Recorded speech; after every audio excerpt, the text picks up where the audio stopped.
작년에 노예 수련회 참가해서 일본의 기독교 유적지를 탐방한 적이 있습니다. 그 여정 중에 고베시에 들른 적이 있습니다. 이 고베시에 가보면 거기 지진기념공원이 조성되어 있습니다. 메모리얼 파크라고 해서 1995년도 1월 17일 날 일어났던 고베 대지진을 기념해서 거기 세운 공원이에요. 그 가보면 우리 교회 예배당 한 두세 배 정도 넓이 정도 되는 부분에 95년도에 있었던 지진 그 모습 그대로 보존해 놨어요. 다른 부분은 다 복구하고 새로 만들어서 지어 놓았는데 그 부분만 그때 지진 난 그대로 보존해 놓은 것을 제가 보았습니다. 그때 일어났던 강도 7.2의 대지진으로 사망자가 6,300명이나 나왔어요. 그 몇 년 전에 미국 캘리포니아에서 지진이 있었습니다. 진도 7.9의 대지진이 있었는데 그때 일본의 지진관계 전문가들이 캘리포니아를 방문해서 둘러보고는 이 정도 지진은 우리 일본에서 이 정도 지진 나면 전혀 문제가 없다, 까딱 없다 이렇게 장담을 했습니다. 그런데 그렇게 장담하고 몇 년 지나지 않아서 고베 대지진으로 6,300명이 사망하는 아주 끔찍한 참사가 일어났던 것입니다. 지난 2011년 3월에도 일본 혼슈 지방의 동부 해안에서 진도 9의 대지진이 일어나서 최고 높이 약 10m에 이르는 쓰나미 때문에 우리가 잘 아는 것처럼 원자력 발전소가 파괴되고 사망자만 2만 5천 명이 넘는 아주 큰 사건이 있었던 것을 기억합니다. 여러분, 우리 인생은 아무도 장담하지 못합니다. 장담 못해요. 일본 사람들이 말이에요. 캘리포니아 대지진 때 가가지고 이 정도 지진 우리 일본에 일어나면 까딱없다 우리는. 이렇게 장담했는데 웬걸요? 3년 후에 일어났던 고베 대지진에 6,300명의 사망자가 나왔어요. 왜 그러냐면 고베시가 지난 400년간 지진이 없었답니다. 일본이 원래 지진이 많은 나라인데 이 고베시만큼만은 400년 동안 지진이 없었어요. 그래 방심한 거죠. 자, 그것을 잊지 않기 위해서 지진기념공원 메모리얼 파크를 조성해 놓은 것을 제가 보았습니다. 오늘날 현대과학 문명이 측정이 불가능할 정도로 빠르게 발전하고 있습니다. 얼마 전에 세계적인 기업 S그룹에서 폴더폰이 나왔더라고요. 접으면 핸드폰이고 피면 스마트 패드예요. 그거 보면서 야, 정말 대단하다. 표시도 안 나요. 폈는데 중국에서 만든 건 표시가 나더라고요. 우리나라에서 만든 거는 접었다 펴도 표시가 안 날 정도로 야, 이건 뭐 핸드폰 됐다가 컴퓨터 됐다가 정말 좋은 세상이다 이런 생각을 했습니다. 그러나 이런 최첨단의 과학도 사람의 생사는 어찌할 수가 없다 이런 얘기입니다. 미국에서 제일 좋은 병원이 있습니다. 시설도 최고의 시설이고 의사들도 세계 최고의 의사들로 갖춰져 있는 병원인데 그 병원도 약 10%의 환자가 죽음으로써 병원을 떠난다 이런 얘기입니다. 아무리 과학이 발달하고 또 문명이 발달해도 결정적인 순간에 인간의 생과 사의 문제는 하나님께 달려있다 이런 얘기입니다. 하물며 죄의 문제, 영생의 문제는 더 말할 나위도 없습니다. 오늘 본문 말씀은 인간 구원의 가장 중요한 조건 두 가지와 또 구원받은 성도가 누리는 복에 대해서 우리를 교훈하고 있습니다. 오늘 말씀을 통해서 그것을 살펴보고자 합니다. 첫째로 하나님께서 오늘 말씀을 통해서 우리에게 주시는 구원의 조건, 첫 번째, 입으로 예수님을 구주로 시인해야 합니다. 따라해 보겠습니다. 입으로 예수님을 나의 구세주로 시인해야 합니다. 오늘 로마서 10장 9절 말씀에 내가 만일 내 입으로 예수를 주로 시인하며 또 하나님께서 그를 죽은 자 가운데서 살리신 것을 내 마음에 믿으면 구원을 받으리라. 사람이 마음으로 믿어 의에 이르고 입으로 시인하여 구원에 이르느니라. 아멘. 구원의 조건 첫 번째, 예수님을 나의 구주로, 나를 구원하신 주님으로 내 입으로 고백해야 한다 하는 겁니다. 시인한다, 인정한다, 고백한다 하는 겁니다. 어떤 남자가 짝사랑하는 여자가 있었습니다. 연애 편지를 좀 쓰려고 했는데 글재주가 없어요. 그래서 글을 잘 쓰는 친구한테 부탁을 했습니다. 연애 편지 좀 써다오. 그랬더니 친구가 공짜로는 안 되지 이래가지고 맛있는 거 사주고 선물도 하고 이래가지고 연애 편지 대피를 부탁했다 이 말이에요. 그런데 이게 일이 잘 됐어요. 예, 연애 편지 받은 여자가 그 연애 편지의 내용이 아주 멋지고 아름다운 내용이니까 여기 반했다 이 말입니다. 10통 정도 편지가 왔다 갔다 하다가 드디어 이제 서로 만나자 이래가지고 만났는데 이 여자가 만나서 남자와 대화를 하다 보니까 이 남자 말하는 것이나 생각하는 것이 편지 쓴 사람하고 딴 사람인 거예요. 딴 사람이. 그래서 꼬치꼬치 물어보니까 결국 가짜인 게 들통이 났습니다. 편지가 가짜인 것이 들통이 났어요. 그것으로 종쳤습니다. 땡땡땡 끝난 거예요. 이 여자가 말하기를 자신의 감정이나 사랑을 자기 자신이 정리하지 못해서 다른 사람한테 대피를 부탁하는 사람하고는 내가 사귈 수가 없다. 내 배필감이 아니다. 이랬단 말이에요. 그렇습니다. 여러분, 우리가 세례식 때 내 입으로 신앙을 고백합니다. 예수 그리스도를 나의 구주로 믿습니까? 예, 믿습니다. 자기 입으로 고백하는 거예요. 이게 중요하다 이 말입니다. 예. 핵심적으로 중요하다 이런 얘기입니다. 제가 아는 어떤 분이 가정에 좀 어려움이 있었어요. 남편이 바람을 폈어요. 바람 피는 걸로 끝나면 좋은데 거기에 빠져가지고 이 부인한테 이혼하자 이랬단 말이에요. 그래가지고 가정에 이제 이 문제가 돼가지고 결국 가정법원에 갔는데 이 가정법원에서 판결 내리기 전에 이 조정위원회라는 게 있다고 제가 들었습니다. 그 조정위원회에 들어갔어요. 그래 여러 사람들이 쭉 앉아 있는데 남편에게도 물어보고 아내에게도 물어보고 그 남편한테 물어보니까 왜 이혼하려 하십니까? 난 이제 이 여자 이제 뭐 싫고 또 새로 다른 여자 만나니까 난 이혼하게 하겠습니다. 이래 얘기했는데 부인한테 또 물었습니다. 어떻게 생각합니까? 그러니까 이 부인이 이렇게 얘기했습니다. 전 제 남편 좋아해요. 전 제 남편 아직 사랑합니다. 근데 그 얘기 듣고 남편이 마음이 돌아왔어요.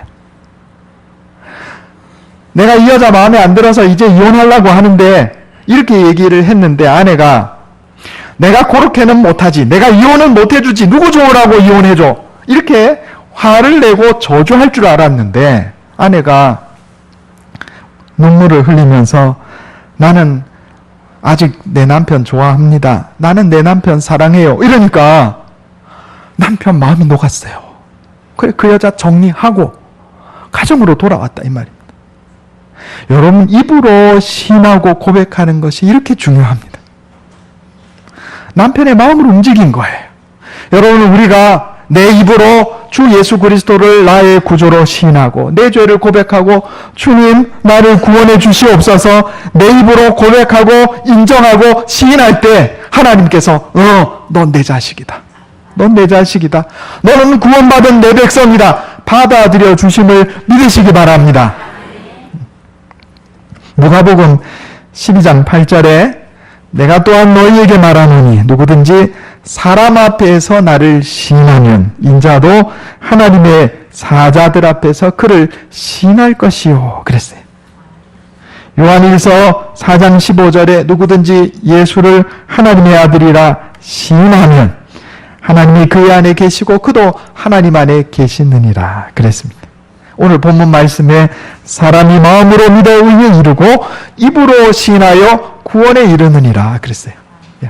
같은 얘기입니다. 병행 구절이에요. 마음으로 믿는 거하고 입으로 시인하는 게 같은 거예요. 이게 마음하고 말이 다르면 이거 위선자죠. 위선자예요. 이 두 가지 마음으로 믿고 입으로 시인하는 거 이 같이 하나라 하는 얘기입니다. 그러면 하나님께서 우리에게 구원의 은혜를 베풀어 주신다 하는 겁니다. 두 번째로 예수님의 부활을 믿고 영생의 소망을 가져야 합니다. 따라해 보겠습니다. 예수님의 부활을 믿고 영생의 소망을 가져야 합니다. 오늘 본문 말씀에 로마서 10장 9절 제가 다시 한번 읽어보겠습니다. 내가 만일 내 입으로 예수를 주로 시인하며, 두 번째, 또 하나님께서 그를 죽은 자 가운데서 살리신 것을 내 마음에 믿으면 구원을 받으리라. 아멘. 두 번째 조건이 뭐냐 하면 하나님께서 예수 그리스도를 살리신 것, 예수님의 부활과 또 우리도 예수님처럼 부활해서 영원한 생명을 얻을 것을 소망하는 것, 그 마음을 믿으면, 그것을 믿으면 구원을 받으리라 이 말씀하셨어요. 우리가 보통 예수님을 믿고 입으로 시인하는 것만 생각하는데 성경을 자세히 보세요. 이 두 가지가 같이 나옵니다. 우리 한 군데 더 찾아볼까요? 고린도전서 15장 2절.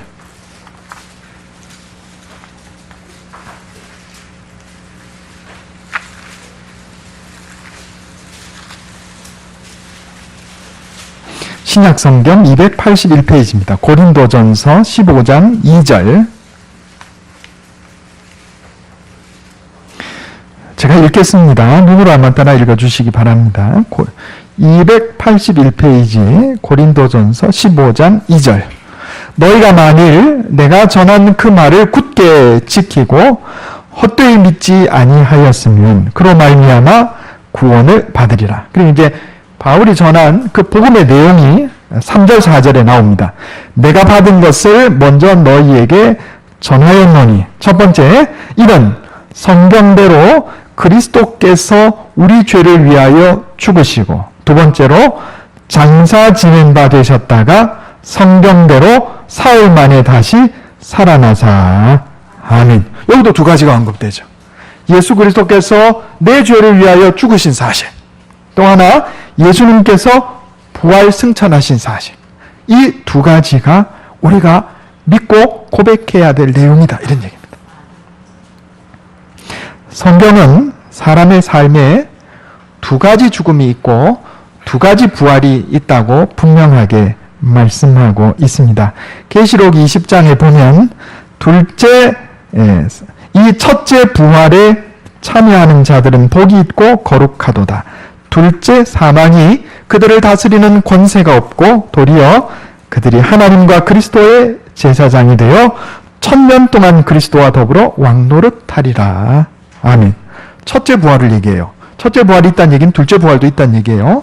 둘째 사망을 얘기하면 첫째 사망도 있다는 얘기입니다. 제가 이거 딱 정리해 드릴게요. 머릿속에 딱 넣어 놓으시기 바랍니다. 세상 사람들은 잘 몰라요. 죽음의 두 종류가 있어요. 첫째 죽음이 뭐냐? 영혼과 육신이 분리되는 게 첫째 죽음이에요. 이거는 이 세상 모든 사람이 다 겪는 겁니다. 믿는 자나 믿지 않는 자나 할 것 없이 모든 사람이 다 이 첫째 죽음을 겪어요. 영혼과 육신이 분리되는 거. 일반적으로 세상에서 말하는 죽음이란 이 첫째 죽음입니다. 그런데 성경은 둘째 죽음을 말합니다. 둘째 죽음이 뭐냐? 마지막 심판날에 영혼이 지옥에 들어가는 게 둘째 죽음이에요. 우리 그리스도인들은 예수 그리스도를 믿고 구원받았기 때문에 영혼과 육신이 분리되는 첫째 죽음은 겪지만 영혼이 지옥에 떨어지는 둘째 죽음은 겪지 않아요. 그래서 제가 금방 읽은 말씀처럼 요한계시록 20장 6절에 둘째 죽음이 그들을 다스리는 권세가 없다 그랬어요. 부활도 두 가지가 있는데 첫째 부활이 뭐냐? 첫째 부활은 내가 예수 그리스도를 믿고 영혼이 거듭나는 게 첫째 부활입니다. 영혼만의 부활이에요. 둘째 부활은 뭐냐? 종말의 날에 하나님이 이 세상을 심판하신 후에 우리 영혼에 예수님이 입으신 것과 같은 영화로운 몸을 주시는데 이게 둘째 부활이에요. 누가복음 23장에 등장하는 구원받은 강도는 골고다의 십자가 위에서 예수님을 향한 신앙을 고백했을 뿐만 아니라 영생의 소망을 고백함으로써 구원받았습니다. 예수여, 당신의 나라에 임하실 때 나를 기억하소서. 이 구원받은 강도는요, 자신의 죄를 고백하고 예수님을 구주로 받아들였을 뿐만 아니라 내가 지금 여기에서 죽는다 할지라도 다음 세상이 있고 내가 예수님과 함께 영생으로 들어가리라 하는 부활의 소망을 가지고 있었다 이 말이에요. 그러므로 여러분 오늘 본문 말씀을 통해서 사도 바울은 우리 구원의 조건 두 가지를 말씀합니다. 예수님을 믿고 죄 사함의 은혜를 믿을 것. 또 하나는 예수님의 부활을 믿고 영생의 소망을 가질 것. 이 두 가지가 구원의 조건인 것입니다. 저와 여러분이 이 두 가지 구원의 조건을 믿음으로 받아들이시기를 원합니다.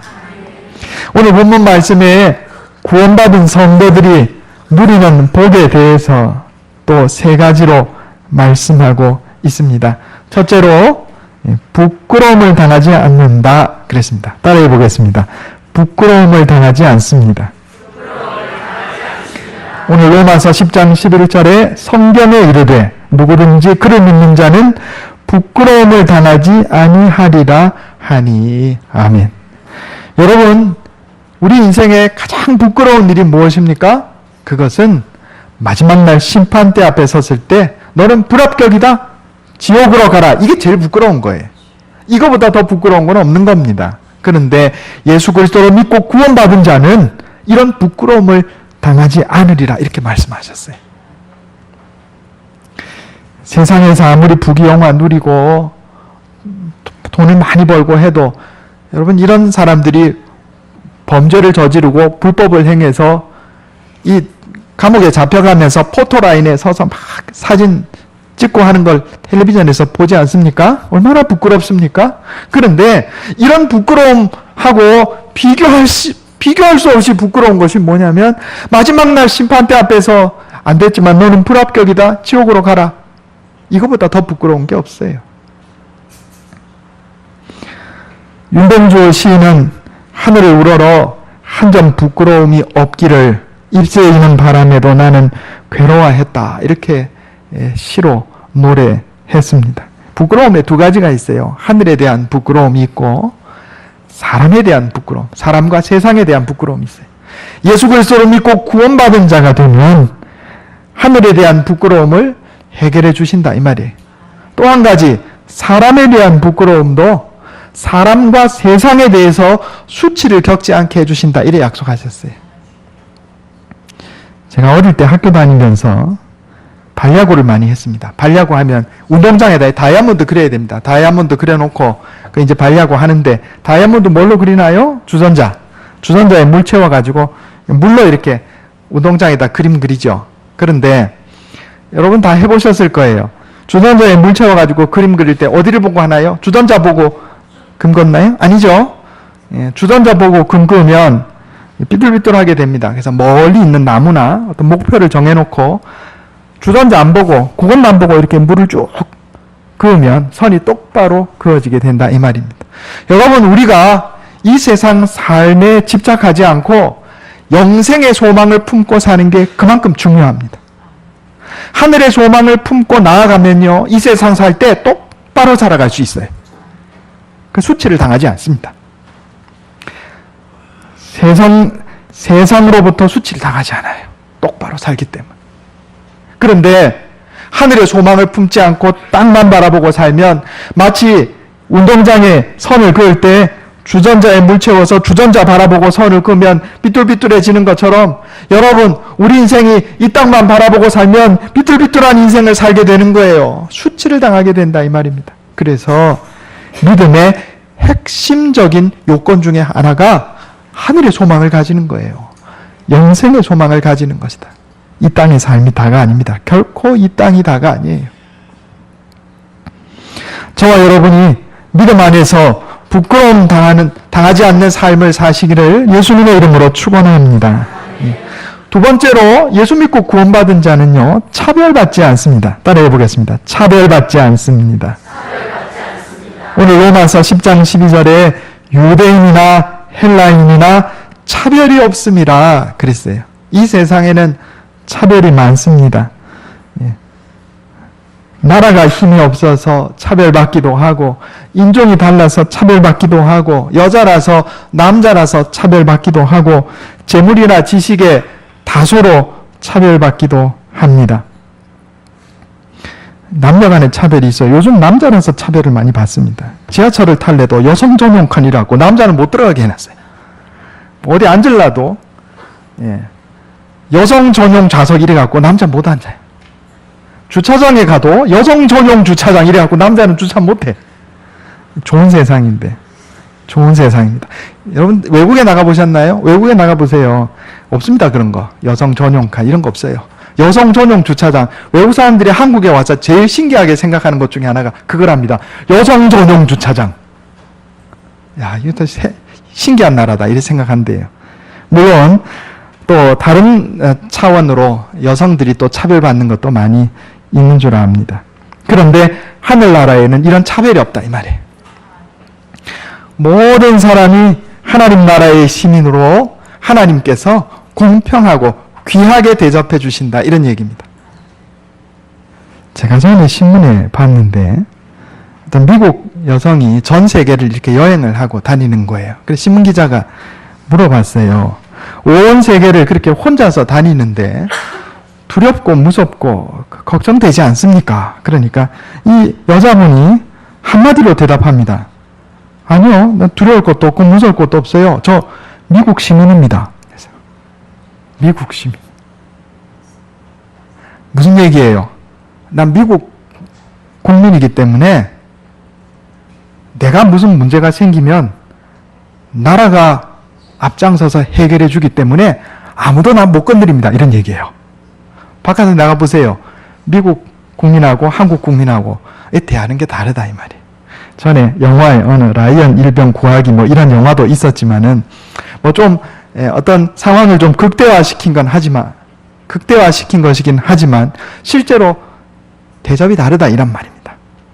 북한하고 미국하고 협상하면서 미국이 중요한 조건으로 내세우는 것 중에 하나가 뭡니까? 유해 송환입니다. 6.25 때 미군들 사람 죽어서 살아있는 생명도 아니고 그 유해를 드리는데 다른 조건을 가지고 흥정하는 거예요. 시신마저도 귀하게 여긴다 이 말입니다. 그러니까 이 여자분이 온 세계를 여행하면서 나 미국 시민인데요. 그런데 여러분 우리는 미국 시민도 아니고 어디 시민이에요? 천국 시민인 줄 믿으시기 바랍니다. 차별하지 않으신다. 하나님께서 우리를 귀하게 여기신단 말이에요. 그분은 나는 미국 시민입니다. 이렇게 자랑스럽게 얘기할 수 있었던 것처럼 여러분 우리는 이 세상에서 살아가면서 세상에 여러 가지 어려움과 있고 세상에 차별이 있어도 나는 하나님 나라 시민입니다. 하나님께서 나를 차별하지 않으십니다. 사람이 나를 차별해도 하나님이 나를 차별하지 않으십니다. 담대하게 믿음으로 나아가시기 바랍니다. 예수 그리스도의 십자가의 은혜 안에서 우리는 모두 공평하게 하나님의 자녀로 택함을 받았습니다. 세 번째로 부요한 삶을 살게 됩니다. 따라해 보겠습니다. 부요하게 됩니다. 오늘 로마서 10장 12절에 한 분이신 주께서 모든 사람의 주가 되사 그를 부르는 모든 사람에게 부요하시도다 그랬습니다. 자, 이 영적인 부요함은 첫째로 영적인 부요함을 얘기합니다. 우리가 하나님의 예수 그리스도를 믿고 하나님의 백성이 되면 우리의 심령 가운데 영적인 부요함을 누리게 됩니다. 그런데 거기에 더해서 우리 마태복음 6장 33절에 너희는 먼저 하나님 나라와 그의 의를 구하라. 그리하면 이 모든 것을 너희에게 더하시리라. 삶의 풍요도 하나님께서 주시는 줄 믿으시기 바랍니다.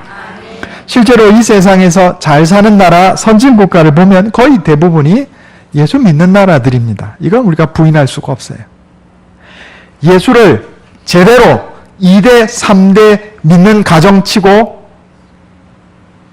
부요를 누리지 못하는 가정이 있나 한번 보세요. 없어요. 없어요. 정말이에요. 한번 살펴보세요. 우리 1대는 고생 좀 합니다. 1대. 부모로부터 또 조부모로부터 시작해서 제대로 예수 믿고 제대로 신앙생활한 가정, 그 자녀들이 어떻게 사는지 한번 보세요. 다 부유하게 살아요. 거의 예외가 없습니다.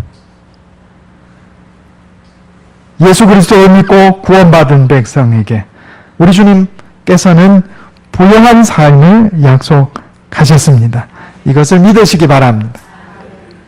그러면 하나님의 은혜로 구원받은 우리가 어떻게 살아야 할까? 여기 구원받은 성도들이 살아가는 방법에 대해서 말씀합니다. 로마서 10장 13절에 누구든지 주의 이름을 부르는 자는 구원을 받으리라 그랬어요. 여기 우리가 사는 삶의 자세가 한 가지 나옵니다. 주님의 이름을 부르는 삶을 살아야 돼요. 예수님의 이름을 불러야 돼요. 우리가 일생을 살면서 누구 이름 제일 많이 불러요? 예수님 말고 누구 이름? 가족들 이름 제일 많이 부르죠. 가족 이름을. 남편 이름, 아내 이름, 자식 이름 제일 많이 부릅니다. 그죠? 그리고 그 이름 부르는데 사랑이 들어가는 거예요.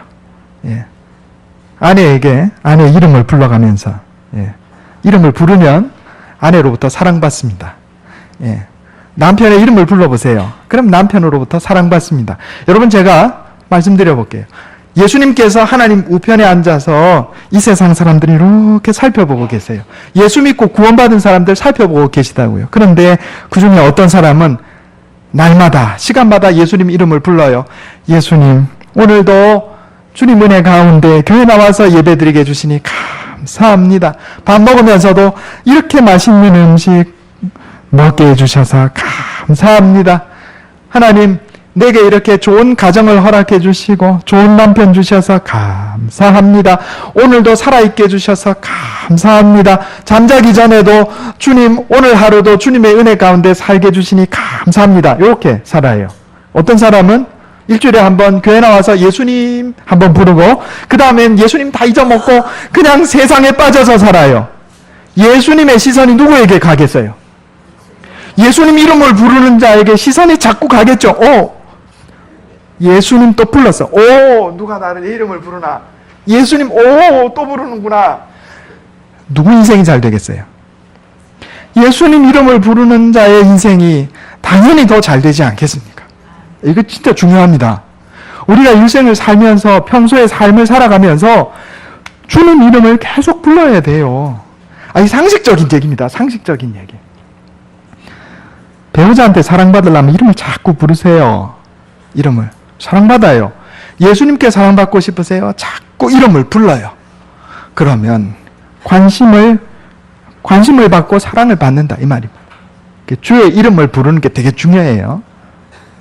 그 다음에 복음을 전해야 합니다. 여기 오늘 뭐라고 말합니까? 아름답도다 좋은 소식을 전하는 자들의 발이요. 여기 엄마 요즘 얼굴이 환하네. 예수 믿어서 그래요. 하나님 내게 복 주셔서 그래요. 예수 한번 믿어보세요. 요즘 그 집 남편 진짜 성실하게 사네. 예수 믿어서 그래요. 예수 한번 믿어보세요. 여러분 복음 전하는 게 다른 게 아니에요. 그게 복음 전하는 겁니다. 날마다 예수님의 이름을 부르고 날마다 복음을 전하는 삶이 별다른 게 아니다 이런 얘기입니다. 일본 사람들은 고베시에 지진기념공원을 조성함으로써 지진에 대한 경각심을 일깨우고 지진에 대비하는 마음을 각오하고자 했습니다. 여러분 우리도 언젠가 그 언젠가가 바로 내일일 수도 있어요. 하나님의 심판대 앞에 서게 될 날이 있음을 기억하고 그날을 준비하는 삶을 살아갑시다. 내 입으로 예수님을 나의 구주로 고백하고 시인하고 예수님의 부활을 믿고 영생 구원의 소망을 천국의 소망을 가집시다. 그러한 자들에게 하나님께서는 부끄럽지 않게 해주시겠다. 차별받지 않고 사랑을 베풀어 주시겠다. 내 영혼과 삶에 부유하게 해주시겠다. 약속해 주셨습니다. 이런 놀라운 은혜와 복을 누리며 승리하는 인생을 사는 저와 여러분 되시기를 예수님의 이름으로 축원합니다. 기도하겠습니다. 하나님, 이 세상 그 어느 누구도 생과 사에 대해서 장담할 수 없음을 주님 앞에 고백합니다. 하나님, 우리가 주님의 심판대 앞에 설 날이 반드시 있음을 기억하고 잊지 말고 준비하는 자 되게 해 주시옵소서. 내 입으로 예수님을 나의 구주로 시인하고 고백하기를 원합니다. 예수님의 부활을 믿고 영생 부활의 천국의 소망을 품고 살아가게 해 주시옵소서. 그래서 우리가 이 땅에서 사는 동안에도 부끄럽지 않게 해주시겠다. 차별받지 않게 해주시겠다.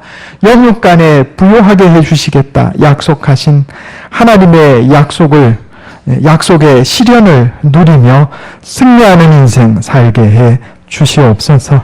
이것이 내 힘과 능력으로 되지 않음을 고백합니다. 날마다 말씀으로 우리를 깨우쳐 주시고 성령으로 인도하여 주시옵소서. 우리 주 예수님의 이름으로 간절히 기도하옵나이다. 아멘.